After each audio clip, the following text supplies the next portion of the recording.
The drama surrounding Caitlin Clark has reached a point that no one inside women's basketball can ignore anymore.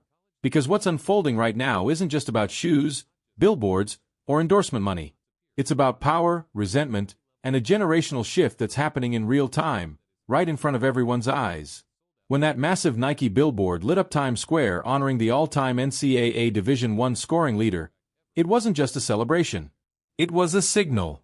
A message that the balance of influence in women's basketball has officially changed, and not everyone is handling that reality well. Caitlin Clark didn't ask to become the center of the universe. She earned it.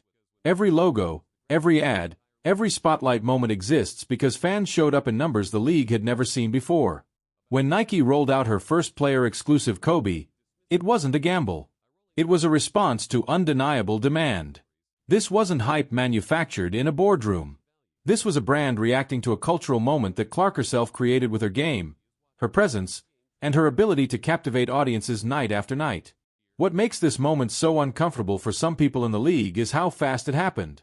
Clark is barely into her professional career, yet she's already influencing sneaker culture, television ratings, ticket sales, and the global conversation around women's sports. That speed has exposed an ugly undercurrent of jealousy from players who spent years grinding for recognition and suddenly find themselves overshadowed by someone who changed the entire ecosystem almost overnight. The resentment isn't subtle anymore. It's visible in interviews, social media behavior, and on-court hostility. The shoe itself tells a story if you look closely. The colorway isn't accidental. It's Iowa and Indiana blended together, a bridge between where Clark came from and where she is now. The gold swoosh, the black and yellow, the unmistakable Kobe DNA. It's not trying to scream for attention. It doesn't need to. Its existence alone does that. Clark didn't demand creative control or insist on ego-driven design flourishes. She trusted Nike, said yes, and let the product speak for itself. That confidence without arrogance is exactly why her brand resonates the way it does. And here's the part many critics don't want to admit. This is only the beginning. Even Clark herself has hinted that another design is coming, something even more aligned with the Indiana Fever identity. Nike didn't drop this shoe randomly. They understand timing. They understand market saturation. They understand that other stars are launching products too. This was a calculated move to establish Clark's presence in the Kobe lineage before the floodgates fully open. From a business standpoint, this is what alignment looks like. Women's basketball is growing. Media attention is exploding. Rivalries are pulling in new viewers. Asset values are rising. Clark sits at the intersection of all of it. She didn't create these conditions alone, but she accelerated them in a way no one else has. That's why executives talk about her differently. That's why sponsors move differently when her name is attached. That's why fans line up for hours just to get a shoe signed. You see it in those moments after games when young fans wait patiently, clutching sneakers, believing they're witnessing something historic. That level of devotion doesn't come from marketing.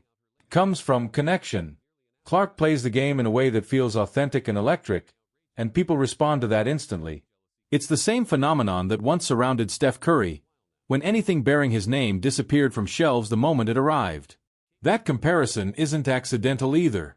Clark's shooting range, her confidence pulling up from distances most players won't even attempt, her ability to bend defenses simply by existing on the court, all of it mirrors the kind of gravitational pull Curry had when he reshaped how basketball was played and consumed. When Clark says she's still adjusting to the attention, it rings true. She doesn't chase it. It finds her. Nike knows exactly what it has. In a moment when the brand itself has faced market pressure and criticism, Clark represents clarity. Anything tied to her name sells. Jerseys sell out. Basketballs sell out. Player exclusives spark non-stop conversation.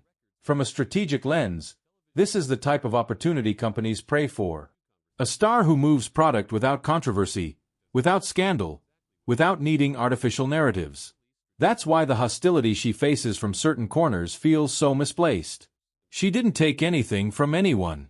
She added value. Private charters. Increased salaries. New media deals. Expanded coverage. Entirely new demographics watching women's basketball for the first time. This isn't theoretical. It's measurable. Yet instead of gratitude, she's often met with pettiness, eye-rolling, and dismissive commentary that exposes insecurity more than principle. Even in the sneaker conversation, the comparisons tell a deeper story.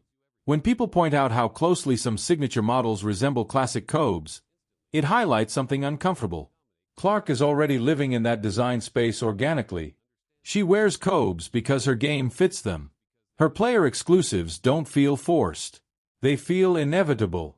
And it's not hard to imagine Nike eventually formalizing that relationship with a full signature release bearing her name. If Nike were truly aggressive, they'd already be building toward it. A Caitlin Clark logo. A rebranded performance line. A holiday release that dominates shelves. Lower the price slightly, increase accessibility, and watch the market explode. That isn't speculation. That's understanding supply, demand, and cultural momentum. Everywhere Clark goes, defenses tighten. Everywhere her merchandise drops, fans swarm. The attention follows her because she commands it. The larger truth is this.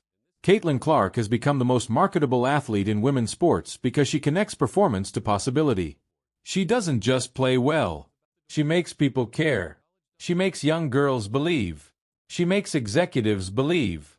She makes networks believe. And that belief translates into real money, real growth, and real change. The WNBA's future is now inseparable from her influence. Media deals are expanding. Broadcast partners are multiplying. Salaries are projected to rise dramatically. Arenas are filling. All of it traces back to one undeniable fact. Caitlin Clark made women's basketball must-watch television. Not someday. Right now. And that's why this moment feels so tense. When a single player alters an entire industry, it forces everyone else to adapt or be left behind. Some choose evolution. Others choose resentment. History is very clear about which path leads to relevance. Now I want to hear from you. Do you think Caitlin Clark deserves a full signature Kobe shoe next? Or should Nike wait longer before making that move? Do you see her impact as comparable to Steph Curry's rise? Or do you think she's carving out something entirely new? Drop your thoughts in the comments, and if you want to stay locked in as this story continues to unfold, make sure to like the video, subscribe to the channel, and turn on notifications so you never miss what happens next.